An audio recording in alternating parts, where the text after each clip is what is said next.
Let's get a little deeper into non-negotiable rules, what they mean and how you can find them for your family. So I talked in a previous video about how important it is to have 2 to 3 non-negotiable rules.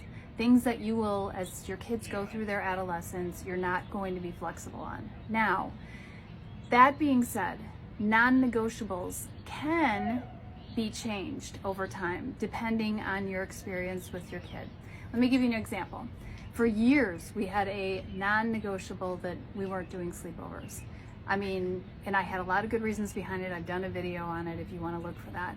But right about the time that my daughter became a teenager, my thinking on this changed a little bit. And my life experience had changed a little bit. So we now, it's not that we have no sleepovers, it's that I always call and talk to the parent and whatever, it's like a case-by-case basis, all right? So our family non-negotiables at this point, because people have asked, are 2 things. 1, no drinking before the age of 21 and no drug use, and no lying, okay? So it's substance use and it's always telling the truth. And that is the substance use is based on my experience walking through addiction with my eldest son.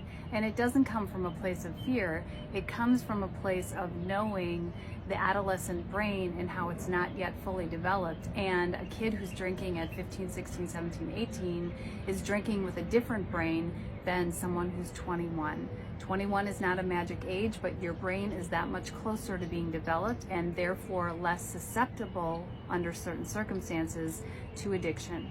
So that's why that rule has come about. Your rules need to be based on your values, your personal experience. Some examples might be a curfew time. Some examples might be if you're very academically driven, it might be that your kids have a certain non-negotiable grade point. Non-negotiables are, again, the things that we're not going to be flexible on as a parent. I'm not going to be flexible on, oh, it's a graduation party from high school and your friend's just going to have a couple of beers there and you want to have one too. That I'm not flexible on that. I can be flexible in lots of other areas of my kids' lives, but those 2 non-negotiables I'm not flexible on, okay? You always need to tell the truth. Now, in my next video, because I know the next natural question is going to come up, because it has already, what do we do? What are the consequences for when our kids break the non-negotiables?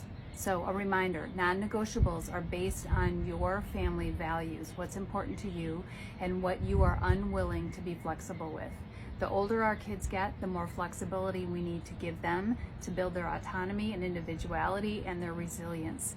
But there are 1 or 2 or 3 areas that we need to have, and they need to understand that we are not willing to negotiate on.